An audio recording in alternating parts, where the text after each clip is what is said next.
hindi na kita papadalhan, natauhan na ako. Grabe ka naman. Wala Oo, na sa akin totoo yan, magpapadala. Oo, natauhan na ako. Na-realize ko, tapos inisip ko, mali pala yung naging decision ko. Sinayang ko lang yung pera ko sa taong wala akong mapala sa kanya. Kung hindi mo ako papadalan, maghahanap ako ng ibang single mom. Madami doon sa group. Wala akong pakialam kung maghanap pa doon. Para sila naman yung mga i-stress. Madami Buti doon. nga, madami na kami. Madami doon nagkakagusto sa akin, saka yung kapitbahay natin, may gusto yan sa akin. Kaya lang problema, hindi naman OFW, kaya ayaw ko.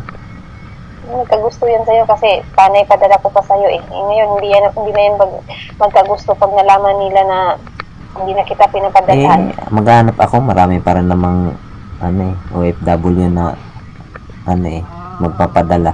Maraming ganyan, lalo sa Saudi. Ewan ko lang. Sige nga, subukan mo. Sige lang. Huwag ka lang magpadala sa akin, maghahanap ako, dalawa ipapalit ko sa'yo. Bye-bye na. Basta tapatin na kita ha. Ayaw ko na sa'yo.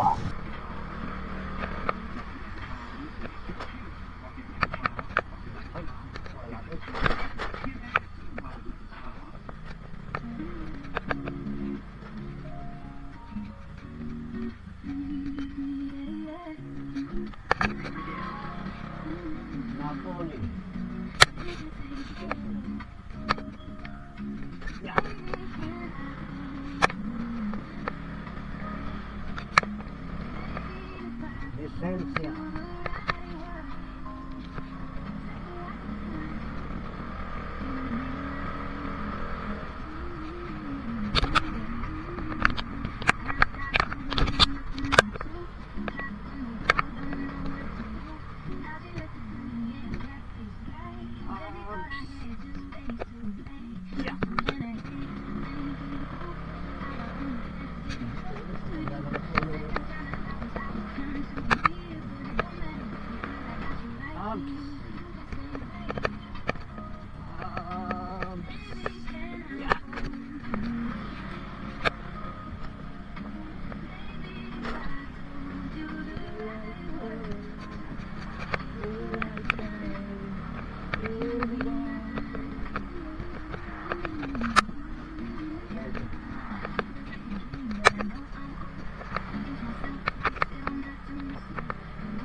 Ayun.